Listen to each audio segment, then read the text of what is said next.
ఇక్కడ ఒకటి రిజర్వేషన్లు ఫేక్ వీడియో అనే అంశం ఒకటైతే సరే సుమోటోగా తీసుకున్నారు, హోంశాఖే తీసుకుంది.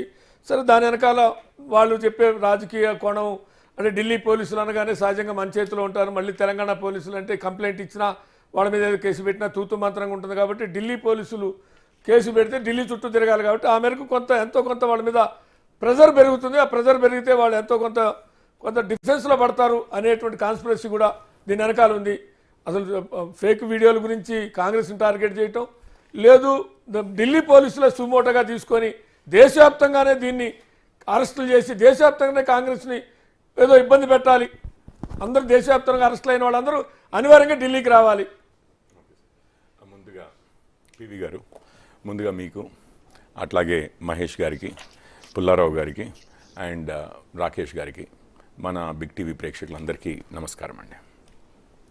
నేను ఇప్పుడు మహేష్ గారు చాలాసేపే మాట్లాడారు, మమ్మల్ని వాట్సాప్ యూనివర్సిటీ అన్నా, డాక్టరింగ్ చేశారన్నా. మీకు తెలిసిందే, ఏదైనా డిబేటబుల్ చేయొచ్చు, ఇంటరప్ట్ చేయొచ్చు. నేను చేయలేదు. అదే కన్సిడరేషన్ నాకు ఇస్తారని చెప్పి ఫస్ట్ హోప్ చేస్తున్నాను. నేను ఫ్యాక్ట్స్ విత్ ప్రూఫ్సే మాట్లాడతాను, ఇప్పుడు ఏది మాట్లాడినా సరే. ఇప్పుడు అది రిబట్ చేయగలిగితే వారు రెండో రౌండ్లో వారు రిబట్ చేసుకోవచ్చు. కానీ ప్రశ్న ఇది, ఇప్పుడు అంబేద్కర్ గారు మనకు రాజ్యాంగంలో అసలు రిజర్వేషన్స్ తీసుకొచ్చింది అంబేద్కర్ గారు, మీకు తెలిసిందే, నాకు తెలిసిందే. అట్లాంటి అంబేద్కర్ గారిని క్యాబినెట్ నుంచి ఎందుకు పంపించాల్సి వచ్చింది?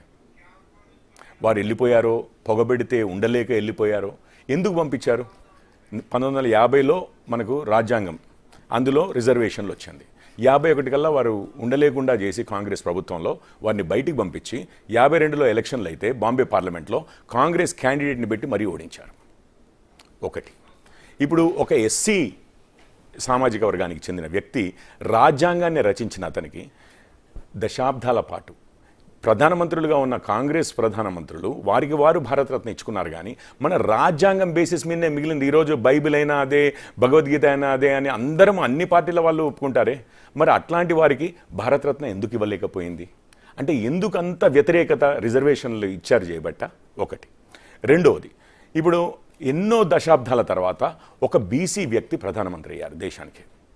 మొదటి రోజు నుంచి కూడా ఒక ఈ పార్టీ మోడీ గారు ప్రధానమంత్రి అయిన తర్వాత ఒక రాష్ట్రపతిగా ఒక ఎస్సీ వ్యక్తి, దాని తర్వాత ఒక ఎస్టీ మహిళ ఇప్పుడు రాష్ట్రపతులుగా ఉన్నారు. ఒక ఎస్సీ, ఒక ఎస్టీ, ఒక బీసీ సర్వోత్తమ ప్లేసెస్లో అధికారంలో ఈరోజు మన గత 10 సంవత్సరాలుగా ఉంటే కాంగ్రెస్కి ఎందుకు పడుతుందండి? నేను ఒకటే చెప్తున్నాను. మొదటి నుంచి కూడా నెహ్రూ గారైనా, ఇందిరాగాంధీ గారైనా, రాజీవ్ గాంధీ గారైనా, దాని తర్వాత మన్మోహన్ సింగ్ గారి హయాంలో సోనియా గాంధీ గారి ద్వారా నడిచిన ఒకే కుటుంబం.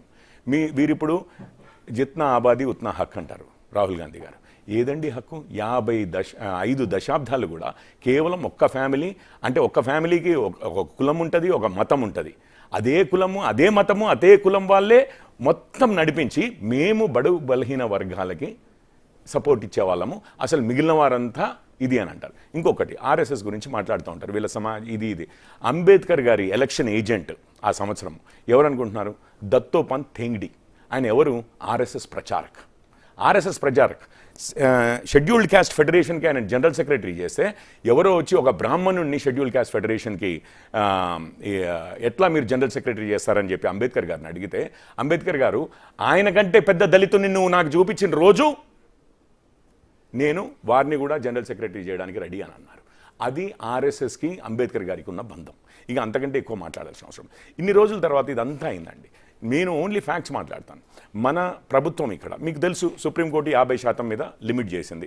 రాజ్యాంగంలో అంతకుముందు సుప్రీంకోర్టు జడ్జిమెంట్ కంటే ముందు 69% తమిళనాడులో ఉంది. ఇంకొకటి కొన్ని రాష్ట్రాలు స్పెషల్ షెడ్యూల్లో పెట్టేసి వీటిని రివ్యూ చేయకూడదు